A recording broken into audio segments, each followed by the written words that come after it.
Good morning, this is Angela with Parkos Permaculture.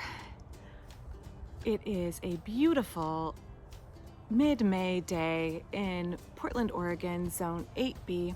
I am out here in my veggie patch getting ready to plant tomatoes. It is finally time. Now, a lot of folks feel tempted to plant their tomatoes too early, and I am even doing it on the early side because it has been warm here at night. So tomatoes and eggplants and peppers and tomatillos, they don't like it when it is below 50 degrees Fahrenheit at night, and they don't like cold soil temperatures. So I see a lot of folks starting to put their tomatoes in the ground when they are available at the garden centers and then finding them stunted or dying.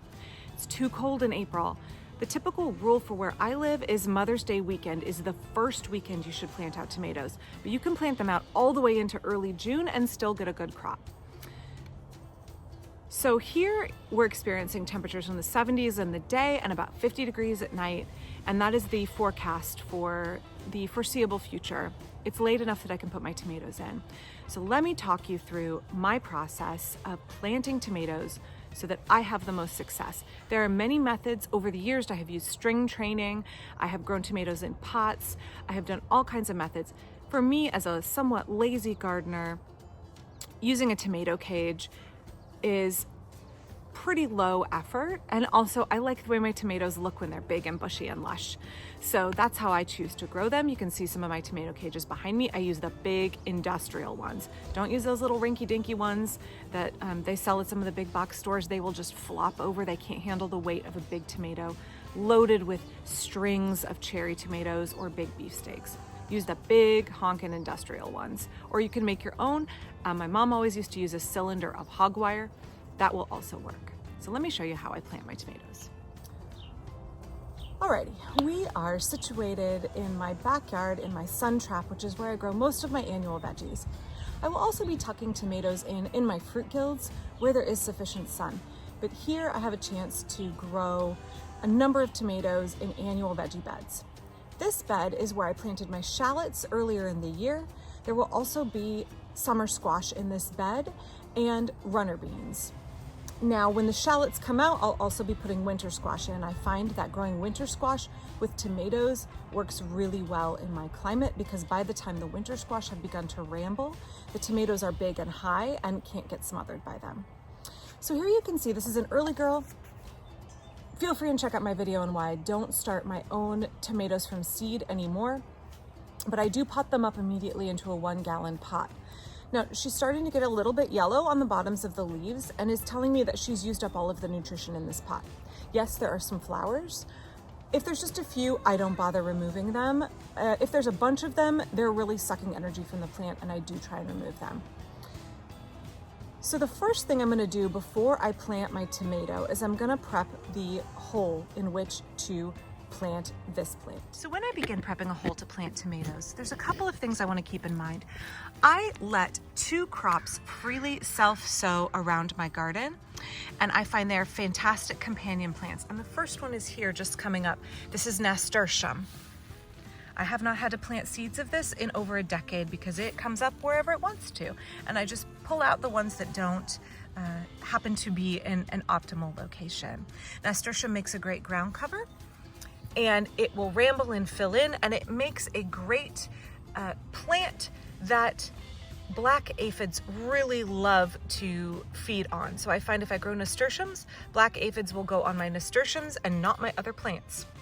Also, the flowers are great bee food, and they are a easy, low maintenance plant. I don't have to do anything to them. I can enjoy the flowers in my salads, and I can pickle the buds and the seed pods, and they are quite tasty. The other one that I grow is borage. Now, this is one that has overwintered. In my mild climate, sometimes they overwinter. Let me see if I can find one that's just germinating. This is what they look like when they're first coming up. Borage is also a great companion plant for tomatoes. They really bring in the bees, and they provide shade and ground cover. My chickens also happen to like to eat them, so if they get too big and they crowd my tomatoes, I just yank them up and I throw them in with the chickens. So here, keeping in mind that in this bed I have the companion plant volunteers of nasturtium and borage, I am ready to plant my tomato. I'm gonna actually have to sacrifice this one because this is the hole where my tomato is going to go. So as I dig my hole for my tomato, there's a couple things I want to do. I am a big fan at all times of using rock dust minerals, azomite, glacial rock dust, and adding back nutrition to the soil, remineralizing my soil.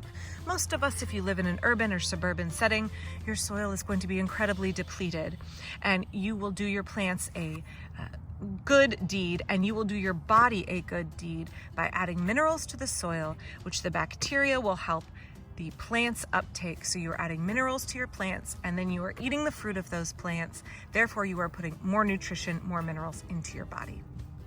So adding this adds calcium, phosphorus, iron, magnesium, manganese, the list goes on and on. Lots and lots of other trace minerals. Different combinations have different minerals in them. So you want to check the package to see what your rock dust is adding. That's why I use a diversity of rock dust. So I get them all at concentrates incorporated here in Portland. So I want to add a little scoop to the hole when I plant my tomatoes, maybe half a cup. Now I'm going to work them into the hole. So I've just started digging my hole here, and I am going to work them in as I dig my hole quite deeply. I also want to add, if I have it, comfrey as a ring around my tomato plant. Comfrey is very high in nitrogen and also has potassium in it. And as it breaks down into the soil, it releases those into the soil. So it makes a good mulch when I first plant my tomatoes. Later in the summer, I will show you how I make a fermented comfrey tea when my tomato plants need a big dose of nitrogen. But not yet. For now, if I have enough comfrey in the garden, I use it as a mulch around my tomato when I plant it. So those are my first two steps. Rock dust minerals in an already healthy, loamy, high organic matter soil, and mulch with comfrey. After I have prepped the hole, the next thing I'm going to do is I'm going to go in and I'm going to remove all of these little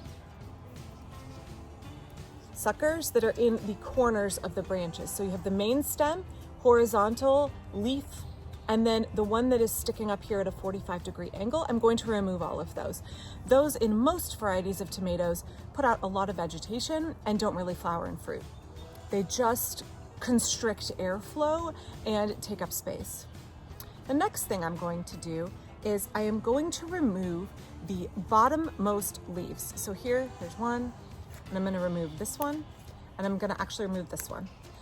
Now, as my tomato grows throughout the season, I can continue to remove more and more leaves off the bottom without harming the plant. The main reason you want to do this is tomatoes will form root nodes and root along their stem. And the deeper you can plant them and the more root that you can encourage to grow, the stronger your plant will be and the less likely to tip over it will be. So it'll have a nice big root system. Tomatoes need a lot of water. They need a strong root system. If they're gonna go ahead and root off the stem, let's encourage that behavior by removing those few bottom leaves and planting deeply. So I'll be planting it about this deep. I wanna make sure when I plant it that the remaining leaves are not touching the ground. Depending on your climate, that can encourage different fungal diseases. So let me show you how I'm gonna plant it in the hole that I prepped. All right, I have dug a nice big hole in the ground and I have dug it very deep and kind of off to the side. And the reason I have done that is because, as I just said, I'm going to be burying my tomato quite deep. So I just wanna double check that my tomato hole is deep enough. Try out my pot here, feels pretty darn deep. Now, when I flip my tomato out, take 2 fingers like this, invert the plant. Do not pull it out by the stem. Do not pull it out by the leaves. Invert it in your hand. Can you see here? My hand is supporting the plant. Now, I want to kind of tease apart my roots a little bit. And I want to put the plant in the ground as deeply as I can, being sure to bury as much of that stem as I can. Now, your tomato can be bendy. Be gentle with her. you can bend it upright this way and kind of lay it at a J angle, and that will help you get more root in the ground if your beds aren't super deep. Now I need to dig this just a little bit wider to get my root ball in, because it was a little bit more root growth than I thought. So I just want to dig my hole a little bit deeper, lay my plant on its side, kind of bend it up in a J form, and then push the soil back.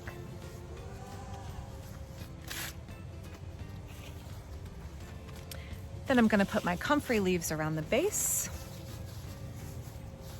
And this is what the tomato looks like when it's in the ground. I have the big sturdy cage around it. It is planted deeply, but not so deeply that this first set of leaves touches the ground. I have a cursory mulching with some comfrey, which will release nitrogen as it breaks down. Don't want to give too much nitrogen at the beginning. I will show you later how I give a good nitrogen feeding in late June when the tomatoes really need it for good fruit set and good maturation of the plant.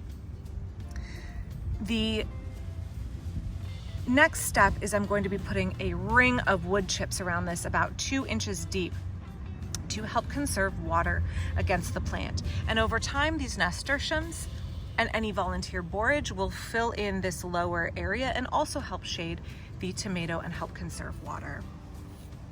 Now, as the plant grows, I will come give you updates on my care of tomato plants, but that's what the first one looks like down in the ground, all planted out, about to get a big drink. I'm gonna go plant another 10 or 12 tomatoes. If you got something out of this video, please give it a thumbs up. Please consider subscribing and check out my Patreon in the description below. Those are all ways you can help support me in making more and more gardening and permaculture videos. I'll be back soon. Thanks.